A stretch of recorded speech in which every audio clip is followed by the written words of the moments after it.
Assalamualaikum, welcome back di channel Novarti. Di video sebelumnya, dan itu alhamdulillah responnya lumayan rame, yang aku sharing tentang alasan kenapa aku resign dari PNS. Nah, di video yang sekarang masih tentang resign dari PNS, cuma aku lebih ke Q&A menjawab pertanyaan yang kemarin sempat aku dokumentasikan dari beberapa teman di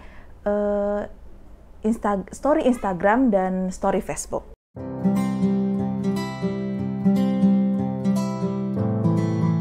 Oke, lanjut ya. Kita langsung masuk ke pertanyaan pertama. Aku baca dan ini kolektif ya, maksudnya pertanyaan yang sama, tidak aku baca berulang. Cuma satu pertanyaan cukuplah mewakili pertanyaan-pertanyaan yang serupa. Oke, sip. Ini pertanyaan yang pertama. Resign PNS, Mbak, kok bisa? Padahal ibu-ibu di sini pada mau loh jadi PNS. Nah, ini sebenarnya prioritas ya. Setiap orang, bukan hanya ibu, setiap orang pasti punya prioritasnya masing-masing. Bukan berarti ibu bekerja memprioritaskan pekerjaannya dibandingkan anak, tapi itu cara ibu untuk memprioritaskan anak itu pasti berbeda-beda. Dan ini cara aku untuk bersama anak-anak di rumah dan mengorbankan pekerjaan begitu. Kemudian pertanyaan yang kedua, kenapa memilih langsung menjadi seorang blogger juga, Kak? Kebetulan aku tiap harinya itu rutin ngeblog ya, ngeblog dan nulis. Awalnya emang dimulai dari ngeblog karena ngeblog itu yang bisa aku lakukan di rumah. Hal produktif yang bisa aku lakukan di rumah tanpa keluar rumah, tanpa meninggalkan tanggung jawab baru aku sebagai ibu yang full di rumah. Nah, jadi kalau aku merekomendasikan bagi teman-teman bagi ibu-ibu khususnya yang awalnya bekerja kemudian memutuskan untuk resign dan alasannya ya mungkin demi anak atau mengurus keluarga, itu sebisa mungkin carilah produktivitas di rumah agar ya kewarasan kita itu tetap terjagalah, karena bagaimanapun mengerjakan sesuatu yang monoton, yang selalu di rumah nggak bisa kemana-mana itu pasti akan menimbulkan kejenuhan.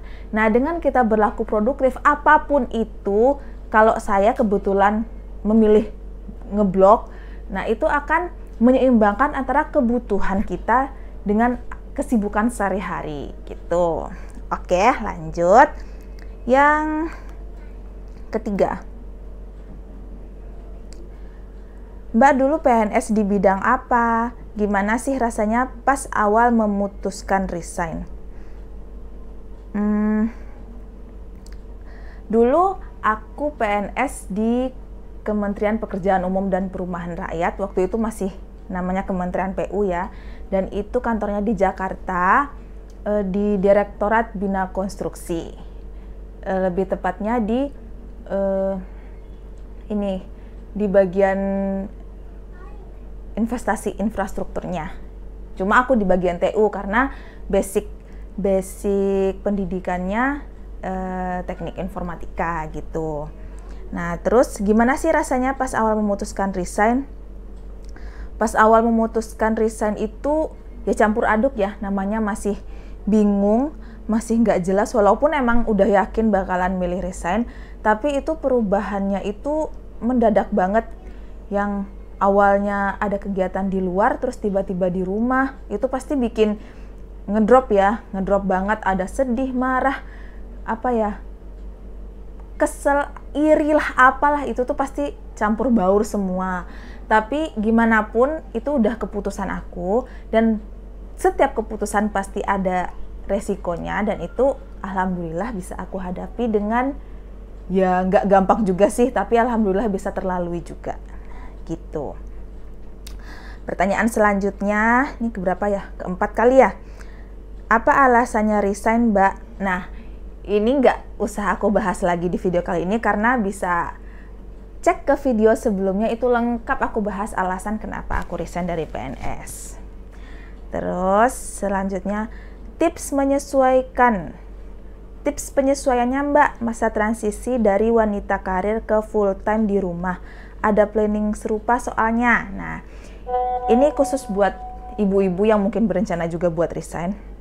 Ini tipsnya aku baca aja ya, soalnya kalau mikir lagi nanti kelamaan. Jadi tips yang pertama itu, masa transisi itu emang bikin kewalahan banget ya.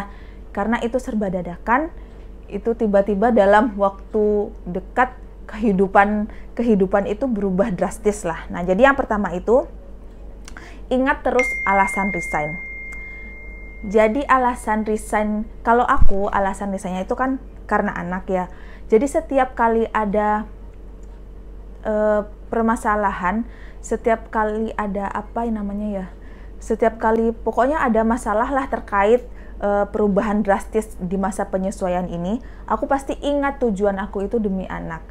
Jadi gimana pun aku sudah memilih, aku sudah mengambil jalan ini demi anakku. Nah, itu sangat menguatkan sekali.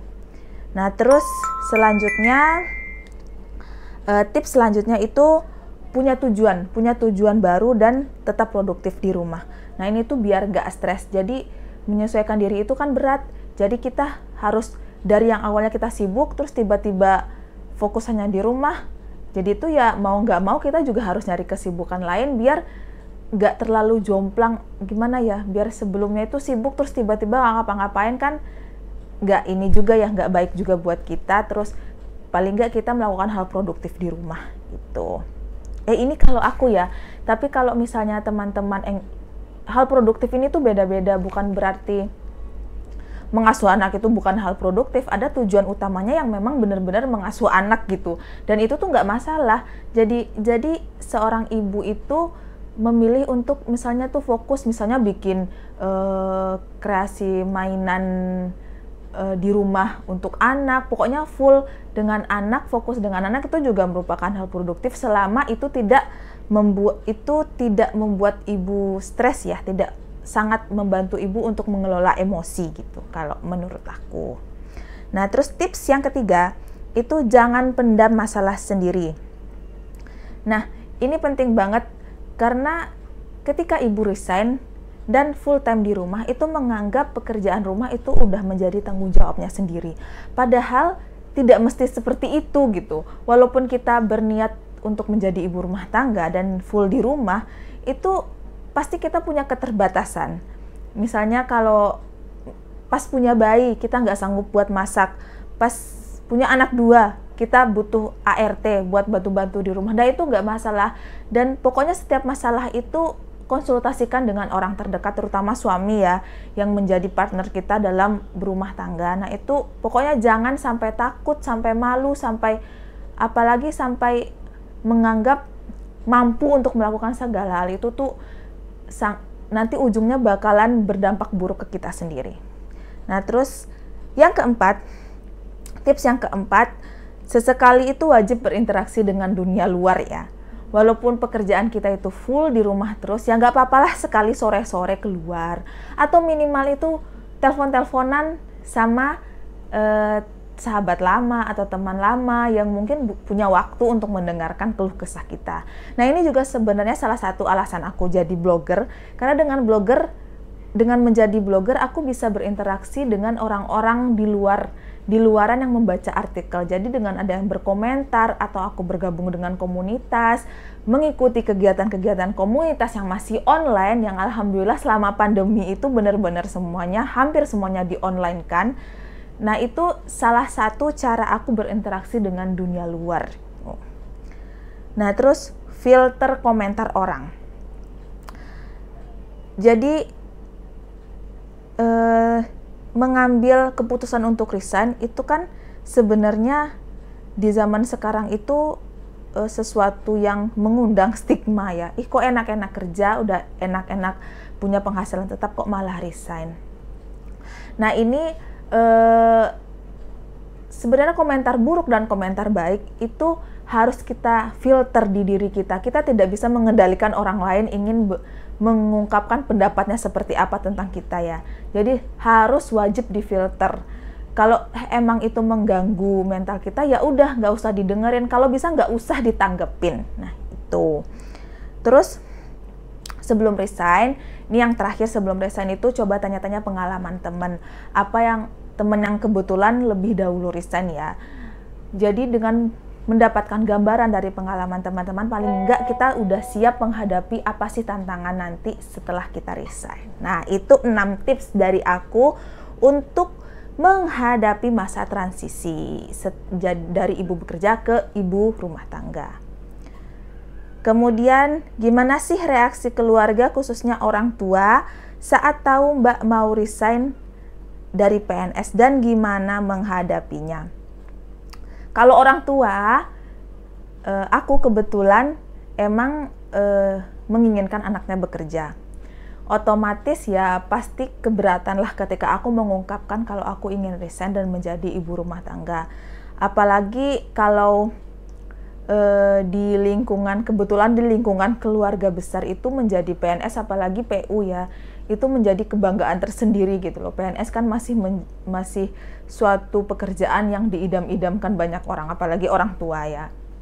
Nah, itu emang berat dan itu cukup mengguncang mental banget karena orang tua tidak setuju sama sekali. Tapi ya aku menguatkan diri kalau sekarang aku sudah berstatus sebagai ibu, sebagai orang tua. Aku pun juga ingin yang terbaik untuk anakku sebagaimana orang tuaku juga ingin yang terbaik untuk anaknya. Jadi aku lebih, ya udahlah, ini kan aku yang menjalani, bismillah aja, dan ya udah aku tetap ngomong baik-baik ke orang tua walaupun awalnya tidak setuju ya. Tapi makin lama, makin kesini ya namanya orang tua kepada anaknya mulai mengerti dan mulai menerima. Apalagi sekarang aku sudah buktikan nih kalau di rumah ternyata ketakutan bahwa aku bakal stres, bahwa aku bakal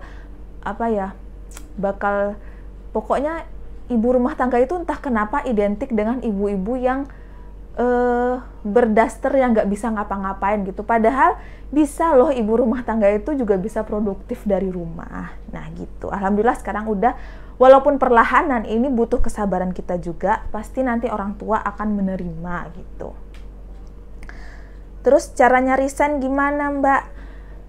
Aku nggak bisa bahas detail cara resign karena ini tergantung dengan peraturan masing-masing instansi, walaupun di BKN yang pusatnya itu ada peraturan ya untuk PNS apa saja ketentuan-ketentuan untuk resign. Ini mending lebih dibicarakan dengan atasan atau bagian kepegawaian di instansi masing-masing. Terus selanjutnya, aku pun PNS dan sudah punya anak, jadi nggak fokus kerja, mau resign tapi belum siap secara finansial. Masalah finansial memang menjadi masalah besar bukan masalah besar sih, pertimbangan yang besar ketika memutuskan untuk resign. Gimana pun besar penghasilan suami misalnya nanti yang akan menjadi satu-satunya pemasukan, pasti itu ada sesuatu yang diubah dari kebiasaan. Misalnya yang sebelumnya mudah membeli ini, terus tiba-tiba karena pemasukannya cuma 1 dan punya anak pula, jadi kita itu harus benar-benar membatasi pengeluaran yang tidak sebebas dulu lagi. Jadi bila ada kekhawatiran tentang finansial dan benar-benar merasa masih masih takut lah, intinya masih belum, sepertinya nih kalau aku resign sepertinya keuangan keluarga nanti akan terancam. Nah itu aku sangat tidak merekomendasikan untuk buru-buru resign karena masalah finansial ini sensitif ya. Kalau kita belum yakin, jadi walaupun nanti ada tantangan, nanti itu rawan buat menyesal gitu. Sedangkan persiapan udah matang saja dan sudah siap untuk menghadapi segala risiko finansial, itu tetap merasa ada titik berat lah dalam menghadapi tantangan itu gitu. Selanjutnya ya, terus berapa lama galaunya pas mau resign sampai akhirnya bener-bener resign? Gak lama sih, paling itu waktu itu berapa ya? Paling antara 1-2 minggu gitu. Setelah berusaha mencoba menitipkan anak ke daycare, terus ternyata aku sendirinya gak nyaman, terus sempat masuk kerja 1-2 hari karena diharuskan menyelesaikan sisa pekerjaan ya. Dan itu juga membuat aku tidak bisa berkonsentrasi sama sekali, ya udahlah, makanya aku semakin yakin untuk resign. Ya sekitar 1-2 minggu lah kalau aku. Tapi full, penuh selama 2 minggu itu aku berpikir full setiap hari sepanjang waktu. Selanjutnya,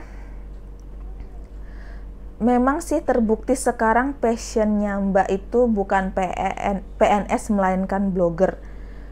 Sebenarnya passion sebagai blogger itu tidak terfikirkan sebelumnya. Cuma dengan konsisten dengan melakukan suatu hal produktif di rumah, bukannya tidak mungkin itu passion baru ibu akan terbentuk gitu. Apa ya? Ibu seolah bebas memilih tujuan baru itu ingin menjadi seperti apa. Nah, karena dengan kebebasan itu, jadi pilihan ibu pasti cenderung yang sesuai dengan keinginan, sesuai dengan kondisi saat ini. Jadi itu ya enjoy menjalaninya itu dengan enjoy. Ketika kita enjoy, maka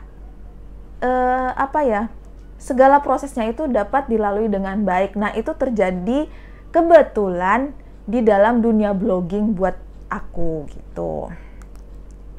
Nah, selanjutnya udah yang keberapa ya, lupa ya, pokoknya selanjutnya aja lah. Mbak, mau tanya dong, ada nggak rasa insecure setelah memutuskan jadi ibu rumah tangga? Terus apa yang dilakukan selain menulis? Insecure itu pasti ada banget ya. Kalau aku emang awalnya tuh insecure banget karena gimana ya, masih ya karena stigma itu, karena pandangan ibu yang bekerja itu dinilai lebih kompeten lah, lebih baik, lebih pintar, lebih cerdas dari ibu rumah tangga. Nah, apalagi ketika aku memilih resign dari PNS itu, aku itu dinilai, kok mau sih resign gitu. Jadi kayak pandangan yang menurut aku tidak mengenakan ya. Aku sempat di masa, aku tepat gak sih memilih resign? Aku salah gak sih kalau begini gitu. Aku sempat merasa berbeda dengan yang lain. Sempat merasa mengerdilkan diri sendiri ketika berkumpul dengan orang lain, apalagi sesama ibu-ibu bekerja dulu ya, yang dulu teman-teman bekerja dulu, itu aku sempat merasa insecure. Ya menurutku itu wajar ya, karena yang pertama tadi karena stigma, terus yang kedua perubahan yang mendadak tadi itu sangat mengganggu mental, dan itu wajar. Jadi aku menyiasatinya itu dengan mensugesti diriku sendiri. Kenapa sih aku mesti insecure? Emang aku salah ketika aku memilih jadi ibu rumah tangga? Atau ibu yang lain pun juga, misalnya nih ibu bekerja juga bebas memilih dia ingin bekerja. Lah kenapa ketika aku ingin bersama anak-anakku di rumah malah disalahkan gitu? Padahal itu kan bukan sesuatu yang salah ya. Namanya ibu ingin membesarkan anak-anaknya itu ya bukan suatu yang salah gitu. Nah, setiap kali aku memikirkan aku insecure dengan pendapat orang lain, itu seolah mematikan langkah aku gitu. Kenapa aku memikirkan orang lain yang sebenarnya mereka itu tidak ada hubungannya dengan hidupku, dan aku menjalani hidup ini ya aku yang nentuin, bukan mereka gitu. Kenapa aku harus memikirkan apa yang orang lain pikirkan? Ya udahlah, fokus ke diri sendiri aja. Kalau punya tujuan ya udah fokus ke tujuan kita sendiri. Toh dengan produktif kita nanti dengan sendirinya akan menyingkirkan pandangan-pandangan tersebut gitu. Kita tidak punya waktu lagi untuk memikirkan omongan orang lain. Pokoknya di awal-awal emang insecure itu sering mengganggu, tapi lama-kelamaan itu udah bertahun-tahun jadi ibu rumah tangga itu bakalan kebal sendirilah pokoknya. Nah. Terus apa yang dilakukan selain nulis? Ya ini, aku sebisa mungkin mencari produktivitas yang aku sukai. Misalnya ya bikin video ini, sharing, berbagi pengalaman aku dengan teman-teman, mana tahu bermanfaat. Ya melalui blog itu ya nulis, terus ikut-ikut kelas nulis, mau bikin konten di YouTube, di Instagram. Ya mana tahu dari kesenangan aku itu nanti bisa menghasilkan sesuatu, minimal ya menjaga mental sendiri aja lah gitu, membuktikan kalau ibu rumah tangga ternyata bisa ngapa-ngapain loh di rumah gitu. Selanjutnya, pernah nggak ditanya nyesel gitu? Bagaimana, how you handle it? Gimana mengatasinya gitu? Menyesal, nyaris menyesal pernah, tapi menyesal alhamdulillah sampai sekarang nggak pernah. Karena ya tadi, aku selalu mengingat tujuanku untuk resign. Jadi membayangkan gimana kalau sekarang aku kerja, anak-anakku sekarang gimana ya? Aduh, membayangkannya aja aku nggak bisa. Jadi itu aku selalu bersyukur, oh alhamdulillah bisa di rumah bersama anak-anak. Jadi karena ya mungkin salah satunya karena pertimbangan yang udah matang juga ya. Jadi penyesalan itu ya sampai sekarang tidak nyaris nggak pernah, malah aku nggak pernah menyesal, malah selalu bersyukur aku bisa bersama anak-anak di rumah. Terus tips tetap produktif sebagai ibu rumah tangga dengan seabrek pekerjaan rumah tangga dan rempongnya mengurus bayi. Kuncinya jadikan produktivitas itu prioritas di antara prioritas yang lain. Kalau kita tidak memprioritaskan sesuatu, aku pengen nih produktif dari rumah, tapi cuma ngomong doang, itu nggak bakalan kejadian gitu loh.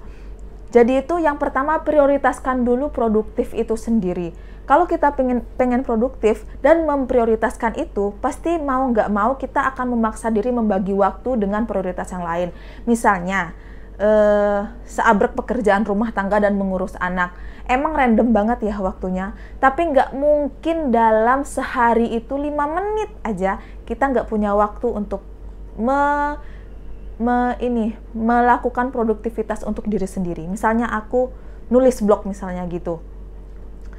Jadi jangan menganggap produktivitas kita itu harus menghasilkan sesuatu yang besar gitu. Enggak.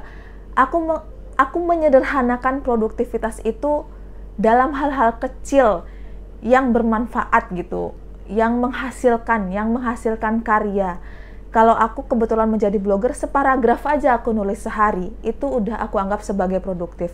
Karena dengan menyederhanakan konsep produktivitas itu, kita tidak terbebani, kita tidak mesti melakukan, oh aku harus menulis satu artikel full setiap hari, itu malah jadi beban sendiri.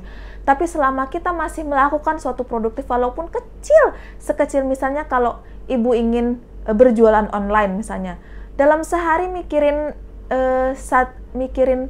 tema besok mau posting di Instagram aja, itu menurut aku udah produktif walaupun belum menjadi sebuah konten ya. Memikirkan temanya aja itu menurut aku udah produktif. Jadi sederhanakan dulu konsep produktif dan jadikan produktivitas itu prioritas. Gitu. Selanjutnya,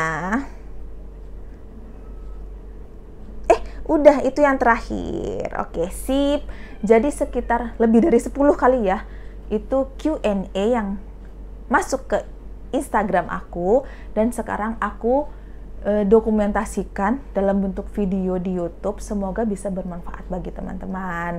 Oke, terima kasih sudah setia menyaksikan video yang panjang ini, dan sampai ketemu lagi di video selanjutnya. Bye bye.